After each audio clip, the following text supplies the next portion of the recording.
Veremos ahora el esquema del tema 74 de la parte general, que nos habla del régimen jurídico de los habilitados y de los puestos reservados. El tema 74 yo prácticamente lo he elaborado siguiendo artículo por artículo, en este caso el capítulo primero y el segundo del título primero del Real Decreto, porque no tiene sentido la separación en epígrafes. Esto no. Si queréis empezar, como yo he hecho aquí, con una pequeña introducción del régimen jurídico, aunque aquí podríamos empezar directamente desde la Constitución, el 149.1.18, con la legislación básica en régimen local y la legislación básica del Estatuto de los Funcionarios. Todo esto nos lleva a la Ley de Bases, todo esto nos lleva al artículo 92 bis de la Ley de Bases y como desarrollo el Real Decreto 128/18, que es el que vamos a exponer. El artículo 1 nos habla del objeto de este Real Decreto y es, de un lado, delimitar el régimen jurídico de estos puestos reservados, porque son puestos con características especiales. De otro lado, delimitar las funciones de estos puestos reservados, porque tienen funciones muy específicas que se van a ver ahora. El sistema de acceso o la forma de acceso, que también es específica, bueno, ya lo sabéis. Y la creación, clasificación y supresión de estos puestos reservados, que también tienen características específicas que se verá en el capítulo segundo. Respecto del personal que ocupa estos puestos reservados, pues destacar primero las especialidades en el régimen disciplinario, que se verá en el tema siguiente. No es complicado, pero es como muy lioso, ¿vale? No es difícil, pero es lioso. Y luego el sistema de provisión, que también es muy propio, muy particular. En el artículo 2 tenemos las funciones necesarias en todas las entidades locales, que son las de Secretaría, Intervención, Tesorería y Secretaría Intervención.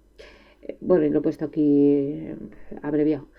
El 4 nos habla de las funciones de fe pública de la Secretaría, ya que hemos empezado con la Secretaría, pues el artículo 3, y nos distingue dos campos fundamentales dentro de las funciones de la Secretaría. ¿Veis cómo decía aquí delimitación de funciones? Pues vamos a ver. De un lado el campo de la fe pública y de otro lado el asesoramiento legal preceptivo.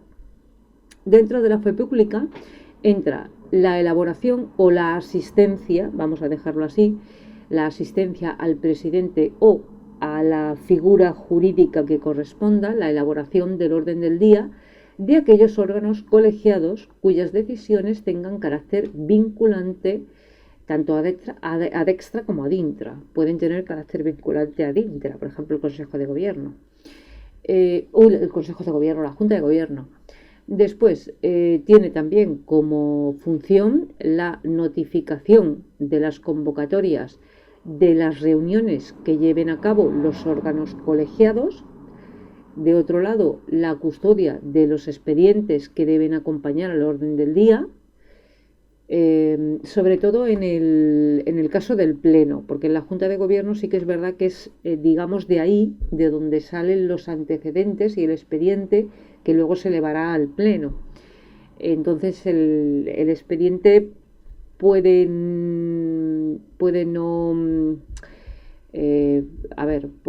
existir este expediente hasta que no pasa el asunto por la Junta de Gobierno, pero desde luego antes del Pleno sí que existe. Entonces, este expediente lo custodia y lo tiene a disposición de los miembros del Pleno, el secretario. Después la redacción de las actas. Sobre esto, interesante, pero no sé si tendréis tiempo, porque esto es siempre el artículo 18 de la ley 4015, que ese sí tiene carácter básico. No toda la ley 4015 tiene carácter básico, pero el artículo 18 sí, que nos habla de las actas, pero más en concreto, lo particular es que nos habla de cuando las actas se acompañan o se completan o consisten en archivos de formato audio-vídeo, es que no me sale ahora mismo la palabra, audiovisual, y como es decir, como el secretario debe certificar estos archivos audiovisuales para que tengan la validez de un acta. También la remisión al libro de actas, la remisión de los informes o de la información de la que nos habla fundamentalmente el artículo 56 de la Ley de Bases, es decir, todas aquellas acciones o actuaciones que realice la entidad local y que deba conocer la comunidad autónoma o el Estado. Y luego tenemos el asesoramiento legal preceptivo, que pasa por la elaboración de informes, bien a petición del presidente, bien a petición de un tercio de los miembros, o bien porque lo exija la normativa, o bien porque el asunto requiera un régimen de aprobación de mayoría absoluta. Después, preceptivamente, cuando se trate de la aprobación, modificación o supresión de un reglamento, generalmente, como los reglamentos son ad intra, son de autorregulación, por eso no he hablado de los expedientes, de los estatutos de los órganos, porque los entiendo como reglamentos, ¿vale? También cuando se trata de la aprobación, modificación o supresión de ordenanzas ordinarias, lo he puesto así, no es muy ortodoxo, pero bueno, u ordenanzas fiscales, sobre todo ordenanzas fiscales, que estas requieren un régimen de aprobación de mayoría absoluta. Después tenemos el informe cuando se van a ejercer acciones de defensa, cuando en caso de invasión de competencias de la autonomía local, recordad el artículo 68 de la Ley de Bases. También cuando se va a proceder a la revisión de oficio de un asunto, de acuerdo con el 106 y siguientes de la Ley 3915, y en el caso de los recursos administrativos, pues aquí depende de si hay superior jerárquico, si ponen fin a la vía administrativa, si no. Después tenemos el artículo 4, que nos habla de las funciones de control del presupuesto y contabilidad. Y distinguimos entre el control de la ejecución del presupuesto, y en esto tenemos que tener en cuenta, de un lado, las funciones de intervención y las funciones de control financiero. Acordaos del Real Decreto 424/17, que nos distingue entre la intervención por un lado y el control financiero por otro. El control financiero en sus modalidades, ya sabéis que conlleva siempre control de eficacia. De otro lado, llevar a cabo la contabilidad, pero la contabilidad asociada a la liquidación a la ejecución del presupuesto, también elaborar la cuenta general, las cuentas de los organismos autónomos vinculados o dependientes, tener en cuenta la consolidación a la hora de realizar esta contabilidad o esta cuenta, o incluso a la hora del apartado C, que nos habla de la realización la realización de la liquidación del presupuesto. No lo pone aquí, pero también son funciones de presupuesto y contabilidad las del cálculo del techo de gasto, aunque actualmente está suspendido la eficacia del techo de gasto, y la elaboración de las cuentas para calcular la capacidad de financiación de las entidades locales, es decir, el objetivo de déficit. Bien, y por último tenemos el artículo 5, que nos habla de tesorería y recaudación. Y como dentro de la tesorería, bueno, aquí, ojo, porque vamos a ver, dice, dentro de las funciones de tesorería se incluye la redacción del plan de tesorería. Yo esto en el Real Decreto, en la Ley Orgánica 212, esto en el artículo 13 y en el artículo 18, que se habla del plan de tesorería,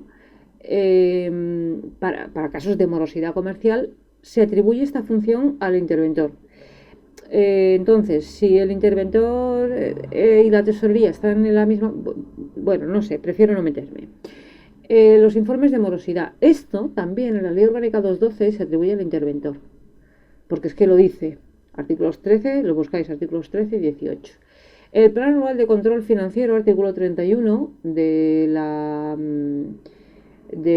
dejadme que recuerde, el artículo 31 del Real Decreto, el Plan Anual de Control Financiero, era del Real Decreto 424/17. Sí, este también se atribuye, la elaboración se atribuye al interventor.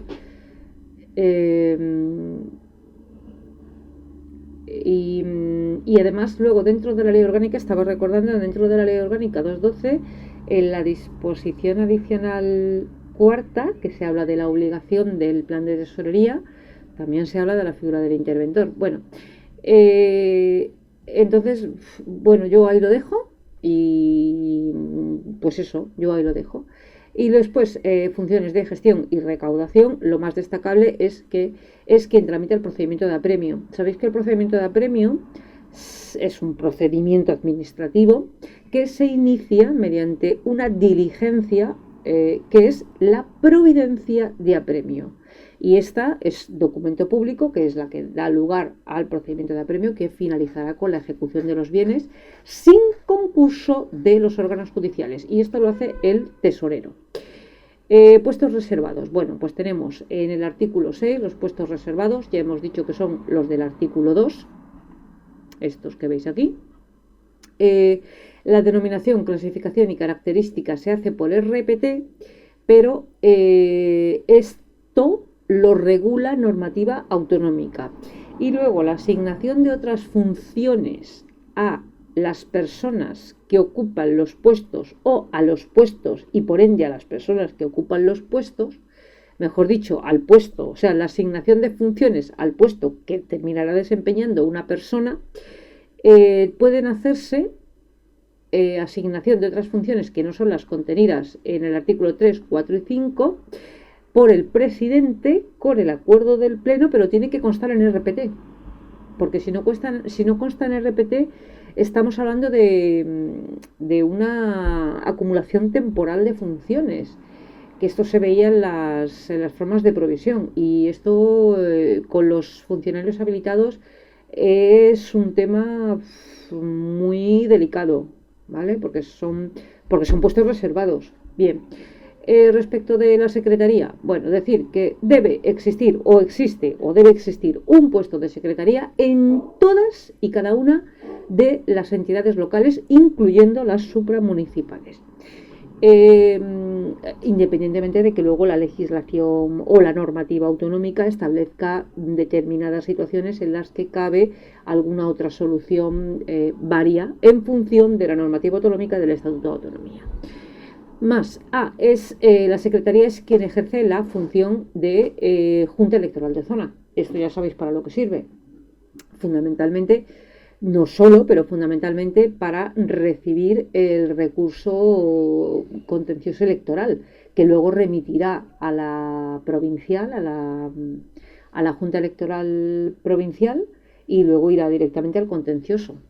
El artículo 8 nos habla de la clasificación, en principio de la clasificación de las secretarías. Esto ya lo he dicho, se hace por normativa autonómica, o sea que aquí cada autonomía pues se mueve dentro de estos parámetros, pero se mueve.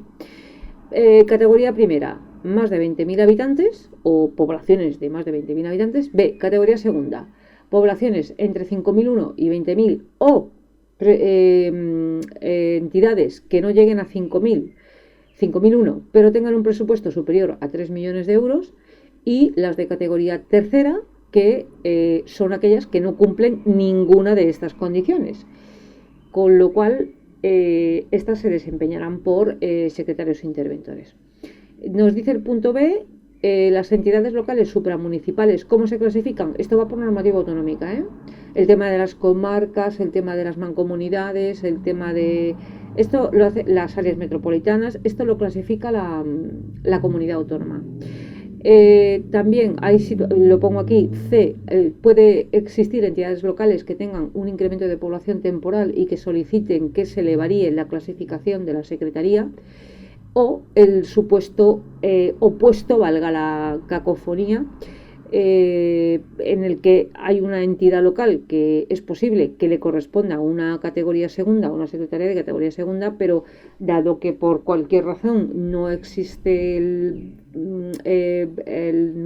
funciones, o hay una reducción de cargas, o se ha disminuido, no sé, ha pasado cualquier cosa, pues se puede solicitar que se pase a una secretaría de tercera, podemos decir, ¿vale?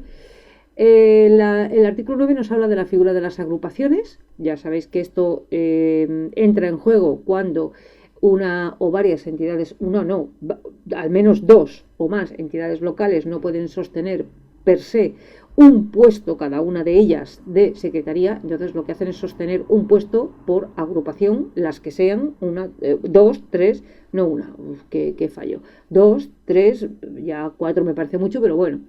Después tenemos el artículo 10, las exenciones. Se puede exceptuar del puesto de secretaría, del puesto de secretaría, aquellas entidades que no lleguen a 500 habitantes y manejen un presupuesto inferior a 200.000 euros. Esto se suple con el servicio de asistencia, que depende de la Diputación, o mediante acumulación, que me parece que le he mencionado hace un momento, ¿no? En la acumulación de funciones. O por agrupación, que sería lo suyo, más que la acumulación, lo suyo sería la agrupación o el servicio de asistencia. El artículo 11 ya pasa a la intervención y nos dice que existirá un puesto de intervención en las entidades locales en función de la categoría de la secretaría, es decir, en las que tienen secretaría primera y secretaría segunda, porque en las de secretaría tercera las funciones de intervención las realiza el secretario interventor. El artículo 12 nos habla de la figura jurídica de la agrupación, igual que en la secretaría.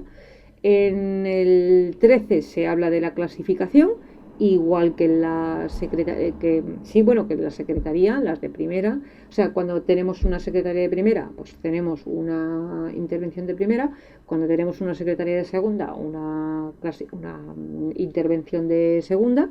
Y cuando tenemos una secretaria de tercera, un secretario interventor.